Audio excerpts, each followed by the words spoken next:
Right. Let's jump straight into this explainer and unpack the seriously contradictory financials of APA Corporation. On the surface, we're looking at what might literally be the ultimate energy value play. But as we're going to see, it could also be a massive trap. We're going to tear down the numbers, look past the mainstream hype, and figure out what's actually going on behind the scenes here. Here is our roadmap for today. We'll start with the surface metrics, uncover the hidden red flags, pivot to the green flags, run it through the guru gauntlet, settle the moat debate, and end with a final verdict. Section 1. The ultimate value play. Let's see if APA is a buy or a value trap. So for a bit of context, APA Corporation is this massive, global, independent energy producer. We're talking operations stretching from the Permian Basin right here in the US, all the way to Egypt, the North Sea, and emerging frontiers like Suriname. Given all that skill, the big question we have to answer is APA actually a buy? I mean, the stock has surged 108% over the past year, and yet it is still trading at what looks like a jaw-droppingly cheap valuation. But, as any seasoned investor will tell you, a cheap stock isn't always a good stock. And this perfectly illustrates the core conflict we're dealing with today. On paper, value investors are absolutely thrilled. They're looking at an incredibly low price-to-earnings ratio of just 8x, an elite 27% return on equity, a massive 16% free cash flow yield, and a 12.5% earnings yield. It looks like a dream, right? But then you have the quality investors, and they are terrified. They see a 0.1% return on invested capital, a barely there 0.5% gross margin, and projections showing 2027 earnings dropping off a cliff by 27%. It's a complete paradox. Section 2. Uncovering the red flags. Let's look at what the mainstream media is missing. Let's start systematically dismantling this illusion of the perfect stock. The most confusing red flag of all is this massive discrepancy in return on invested capital, or ROIC.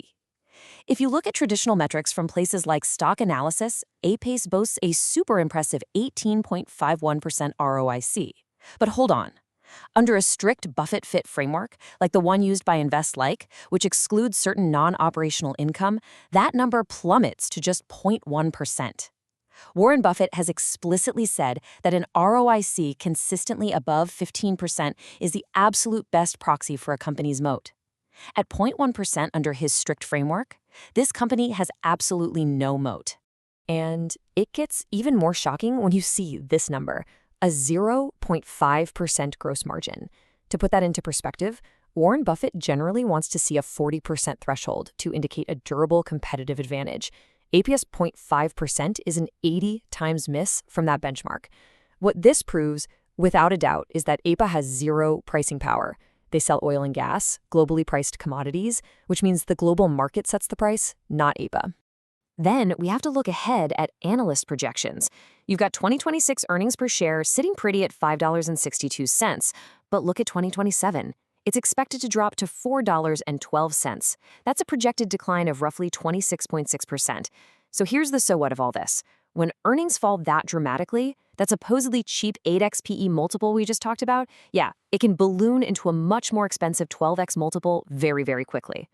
To pile on even more, we have a whole host of other concerning metrics. Guru Focus actually flags the stock as 52% overvalued right now, calculating a fair value of $24.75 against a current price around $37.63. The price-to-book ratio is 1.8x, breaching Benjamin Graham's strict 1.5x limit. The current ratio is dangerously low at 0.95, meaning their current liabilities literally exceed their current assets. Plus, insider ownership is barely a blip at 0.47%, so management essentially has no skin in the game. Add in a recent Q2 revenue miss of 2.8%, and it's no wonder the consensus among 25 analysts is just a hold, with an average target of $42.08. Section 3. Compelling green flags. Let's flip the script and look at the bull case. Right when you think this stock is just an obvious value trap, there is an equally compelling bull case to consider.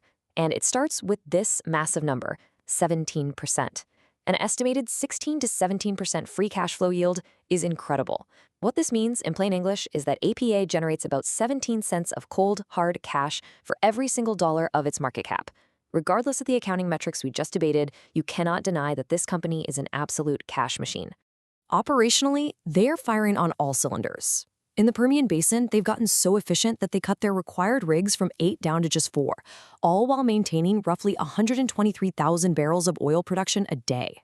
Drilling more with less is a huge operational advantage. Then there's Suriname Block 58, where they hold a 50% working interest. This is basically a transformational lottery ticket, with first oil expected by mid-2028. And if that wasn't enough, they recently scored a highly strategic, low-cost expansion in Alaska by picking up Savant for just $70 million up front, adding some absolutely crucial infrastructure. And financially, the green flags keep waving. A PE of 8x and an EV to EBITDA of 2.9x is roughly a 60% discount to the industry average. APA also has an elite 26.7% return on equity, which completely crushes the 10 to 15% industry standard.